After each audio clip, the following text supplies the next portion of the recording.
You know, one of the things I love the most about YouTube is there are no rules. And sometimes you just feel like sitting back and telling a story. So you could set the camera up, hit the button, and send it. So that's what I'm going to do now. I want to tell a story. So you notice that there's a theme on this channel, right? Everything is built around, the whole idea behind this channel is to work with what you've got, right? Go for the underdog stuff, go for the undesirable stuff, and tweak it, right? All of our projects are like this. Everything we've ever done is along these lines. You know, Bottle Rocket, Mission Improbable, Slag Hammer here. They're all built from undesirable stuff, you know, or things that you wouldn't expect to go fast, which makes them neat. That makes it cool.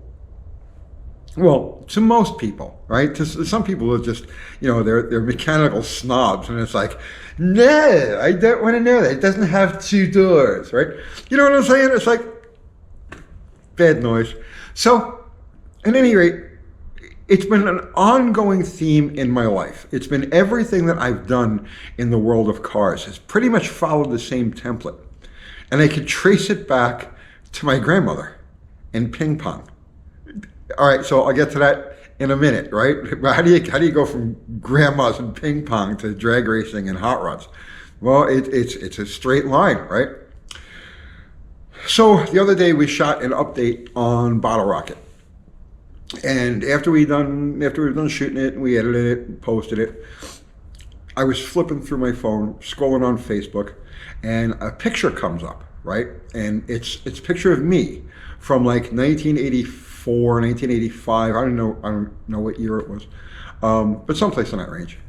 And it's a picture of me in my 1970 Roadrunner, racing my friend Charlie Romano in a 440 Dart Sport that he had.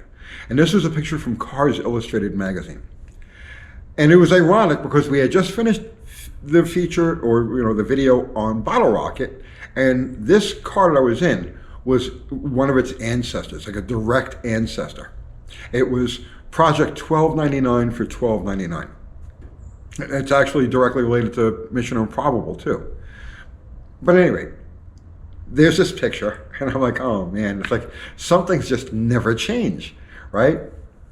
So $12.99 for $12.99. This is when I was working for Cars Illustrated magazine, and the purpose, the goal with $12.99 was to run a $12.99 ET for no more than a total expenditure of $1,299. Right? That was it. I remember back in the day, these cars were really undesirable. You could pick up a 383 4-speed Roadrunner like that for, you know, for $600, $700. They were around. So, spoiler alert, we did the series, and I never quite made it to $12.99. I think we got to like $13.18, and it scattered some rods, and that was the end of that. And I had to move on to other things. I had other projects in the works, but it was close enough. Let's call that a win, right? So, right after that, I did my Mustang. So if you guys aren't familiar with that, we did a magazine, we did a story in Cars Illustrated called 5 Liters of Fury. And that was another one where I bought the car brand new. It's an 87 Mustang LX 5-speed. And I bought it brand new, and it was like a race car from day one. I drove it from the dealership to the drag strip. I think we made a stop in between to shoot burnout photos that were on the cover of the magazine. But that was another one where I says, my limit with that one was I am going to leave this car 100% stock. I'll work with what's there, I'll modify it, okay? But it's going to stay 100% stock. So there were other cars, other magazine cars in the mix. And we covered this. We did a whole video on this scene that was going on in 1987 with these cars.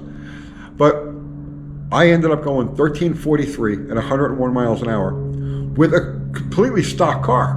I mean, the things were modified, they were tweaked, but it was all original parts. It had the catalytic converters. You know what I mean? It didn't have a short belt or anything like that. I ran my 1343s on Gatorbacks, on the stock tires. So, but it was all a matter of tweaking and finessing and fine-tuning, which is exactly what we're doing with Mission Improbable. So, but where does all of this come from? What about my grandmother, okay? All right, so let me tell you about my grandmother, all right? These are on our store, by the way, UncleTony'sGarage.com. So, yeah. Anyway, So my grandmother, I was a teenager, right? Younger teenager, and my grandmother loved ping pong. She was a ping pong freak. Had a ping pong table, and so listen, she didn't just love ping pong, right? This was a ping pong weapon. She used to play on all of these leagues, like in Coney Island and Brooklyn and all, right? She was a ping pong player, and I would line up against her occasionally, right? Roll as often as I could because it was fun. I loved the game of ping pong. I still do. I should have a ping pong table here, but I don't have room for one. So my grandmother was a weapon, right? And me, unfortunately, I was born without any athletic ability whatsoever. I have none of the attributes of an athlete. I don't have that kind of speed. I don't have the hand-eye coordination. I'm just not athletic. So my grandmother would destroy me, right? I mean, just absolutely destroy me. Even if she was taking it easy on me, it was just no way. She was like an octopus all over the place, right? And I was like, yeah, right? You know, lucky if I could swat one back to her and actually hit the table. But then something happened. Somewhere along the line, I don't know if I came across it accidentally or somebody says, hey, try this, or I don't remember exactly how it evolved. But I started serving with a spin. All right, so there's always a little bit of spin when you serve. Most of the time, some spin when you serve. But I developed this serve, okay, that was based on a very low. So this thing would just barely touch the net. Right, I practiced this over and over and over and over and over again. Just barely touch the net. Super low serve that incorporated a little backspin. It was like a diagonal spin, mostly kind of side spin, right? You know, so you get your paddle, you're holding your paddle, and it's got the friction surface on the top, the sandy surface, and I would run my whole hand from the heel of it all the way over to the edge of the sand, and then when I went to serve, it was something like this, okay? It's like this, and it would put like a side spin, a diagonal spin, side spin on the ball. And it was really low and it was really fast. And it would just barely clear the net. And it would just tick down on their side of the table. And then if I did it right, okay, as soon as that ball hit their paddle, bing, it would fly off, right? There was just, it was unreturnable. So once I developed this serve, okay, I had a chance. I would occasionally beat my grandmother. I could never beat her straight up because I didn't have the things that she did. It was crazy watching her at work, okay? But I had that serve, all right? And I can often just outdo her, in a game with the serve, right? So it's a hack. Only back then we didn't call it a hack. It was called a cheat, right? So, and it wasn't cheating. It was completely legal. It was just my technique. I couldn't do anything else. The only thing I had going for me was that. And so I honed in on it. I focused in on it. And for years, for decades afterwards, anytime I would get to play ping pong, I would always find whoever was the best, playing a ping in a room or whatever, go against the best. And I stood a chance. Like, here's this greasy freaking grease monkey, right? Mechanic. Oh, yeah, go ahead, play ping pong. Bing, like that. I had to return it. I can't tell you how many games I won that way. And it was satisfying. It was really satisfying because I can't play. I have no natural talent. I have no natural abilities. I don't understand the science of it all. And I don't really care about any of that stuff. All I know is I got this one move. Boom! And it can put out the best. Right? Well, when I started street racing as a teenager, this just kind of followed off. The mentality followed along. It was like, okay, if I can't beat you, if I don't have a faster car than you, right? Well, I still need to beat you, or at least try to beat you. So if I don't have a faster car, I got to beat you before the race even starts. The same way I would have to beat my ping pong opponent before the ball ever left the paddle. You know what I mean? I won or lost my game before the ball left my hand. If I didn't get that serve just right, there's no chance. I didn't stand a chance. So it's the same thing with street racing. So initially, in New York, that whole area, the Northeast, right? The universal start for street racing was the 3 count. Okay, so it started with stand between the 2 cars. and count, 1, 2, and then on 3, they would drop their hands. When they hit 3 and drop their hands, that was go, okay? Well, I started tuning myself to leave on 2 1/4, 2 1/2, all right? So the net result was that all of the action, all of the slack was taken up, right? All of the movements that needed to be done. And you don't realize how many movements are involved in making a car go forward. All of the movements would be taken up. And then by the time the actual hands came down, the car was moving, so it would never be called. Now, the other guys, most of the guys that I was racing against back in those days, and probably still out there today, just rely on their car's speed, the car's ability to win the race. Oh, I have a fast car, I'm going to beat the slower car. So they don't really put that much time or thought into the game. You see what I'm saying?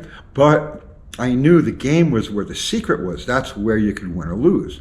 So starter gun, and before I would race, because you go to places like, Fountain Avenue or any of the areas like that where there was dozens, hundreds of races that were going over a course of a night, I'd sit on the side and I'd watch the starter, and the starters would have like a different speed, a different cadence depending on who was starting.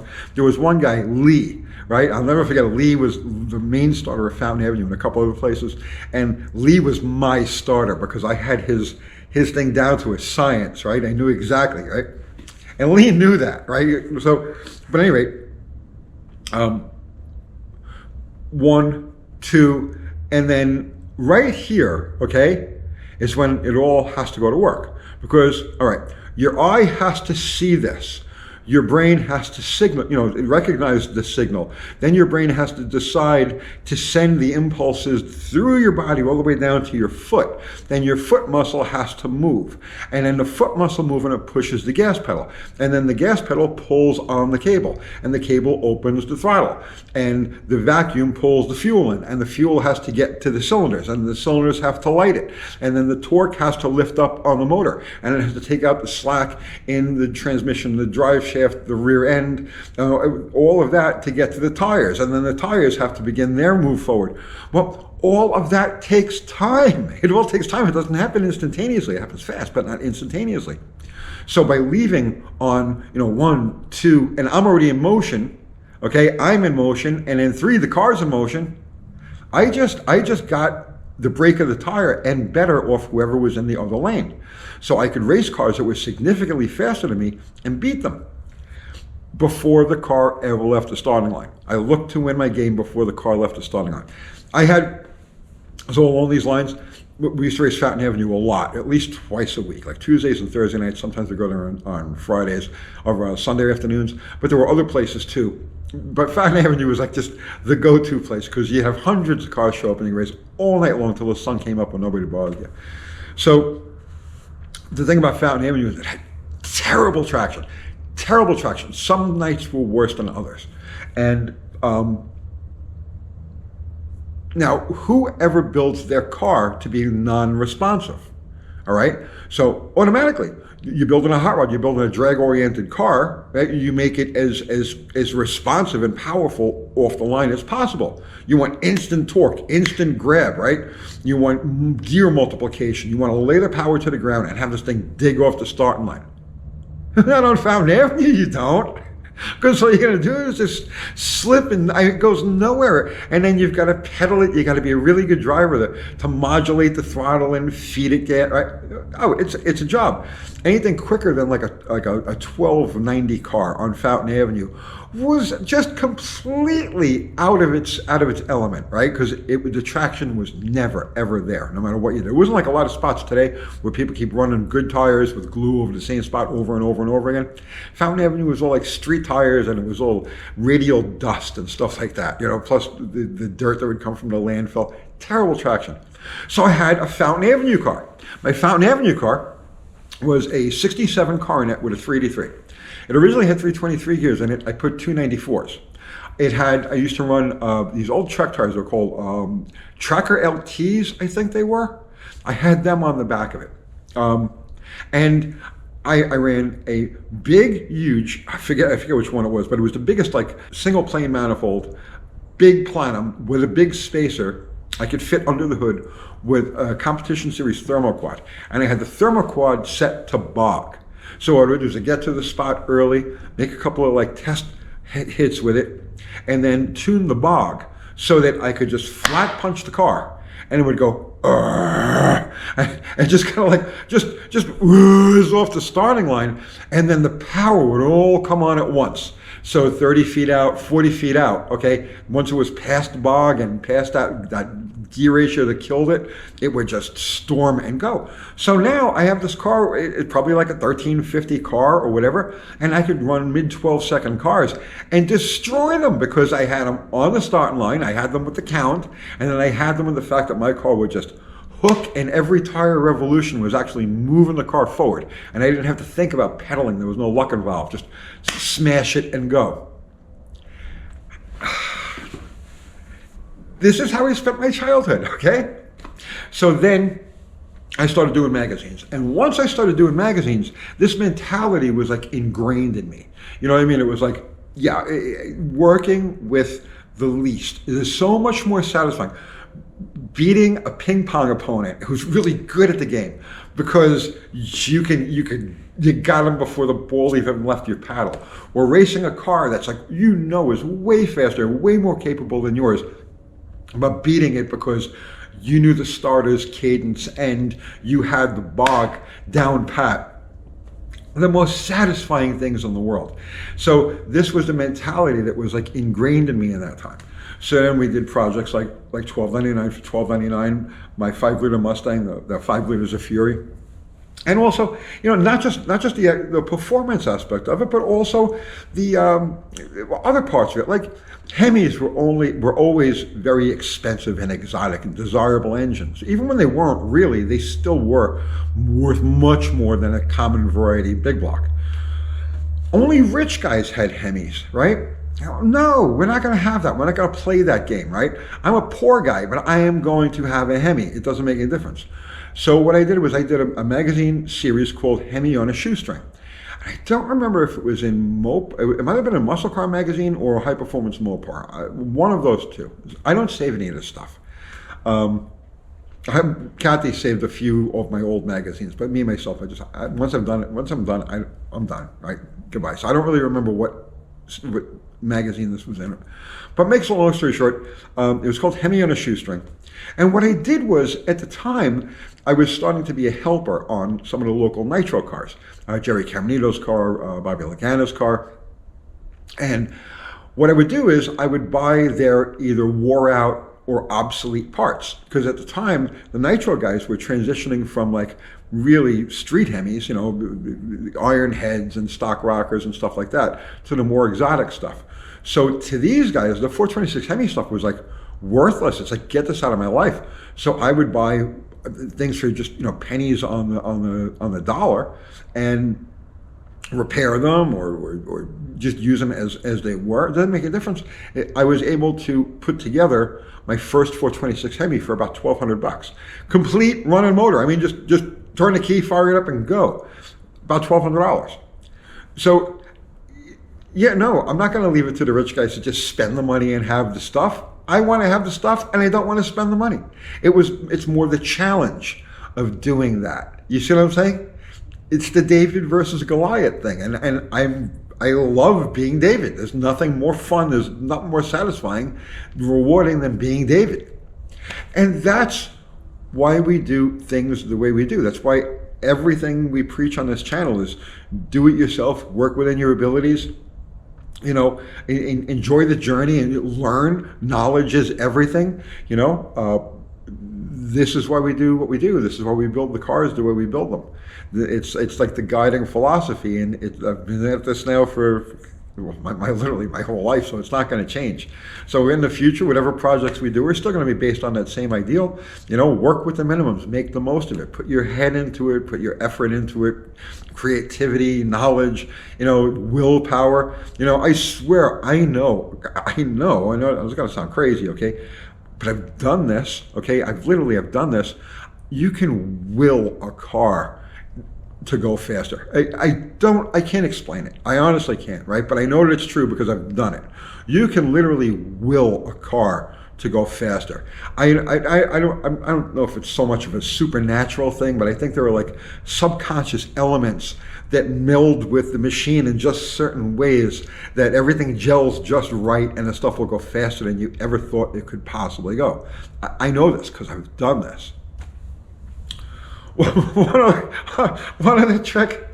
So, and I kept this to myself for years, right? And I did this to Charlie with his dart, with the 440 dart, the picture from the beginning of this video we were talking about. So I had this thing, right, where I would stage cars sideways. If I was looking for ET, I would stage cars sideways, meaning that what I would do is do the burnout, roll up to the starting line, and then roll up to the starting line on an angle, okay, on an angle, and just creep forward until the stage light flickers on, and stop right there, okay? Don't go any further. What happens is you're giving yourself a running start on the lights. So when the thing goes green, okay, you break the beam with the back with the trailing tire. So the front tire is actually rolling. You'll get like a full revolution out of the front tire before the tire on the opposite side trailing it leaves the beam and starts the timer. So you could knock like 2/10 off a car's ET just doing that, right? So I did this to Charlie. He was in Englishtown one night making runs with the car, and he was stuck in some zone. I forgot what it was. He'll jump in the comments. Charlie pops into the our Wednesday night, our Sunday Night Lives all the time under C Roma.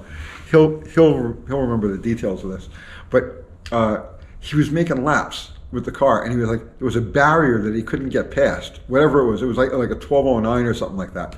So he couldn't get past that. So I gave him, try this, try that. And he says, you try it. So I get in his car, and I did just that. I staged it a little bit sideways, boom, like 1190. He was like, how did you do that?